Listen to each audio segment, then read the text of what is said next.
আলাইকুম। সবাইকে জানাই ঈদের শুভেচ্ছা। ঈদ মোবারক। আজ আমি আবৃত্তি করব ফেরদৌসী খানম রিনার লেখা কবিতা ঈদের খুশি। ঈদ এসেছে সবার ঘরে খুশির বার্তা নিয়ে। সকল মুসলমান পালন করবে একাগ্রতা দিয়ে।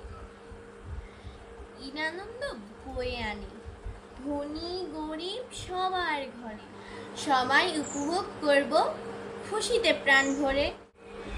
অসহায়দের মাঝে ঈদ আনন্দ দিব ছড়িয়ে। ঈদের দিনে পোলাও মাংস খাবো তাদের নিয়ে। গরিব দুঃখীর মুখে যখন ফুটবে সুখের হাসি, স্বয়ং আল্লাহ আমাদের উপর হবেন অনেক খুশি।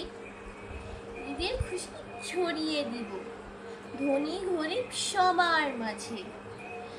গড়ব এক নতুন সমাজ ভালো এই কাজে। ধন্যবাদ।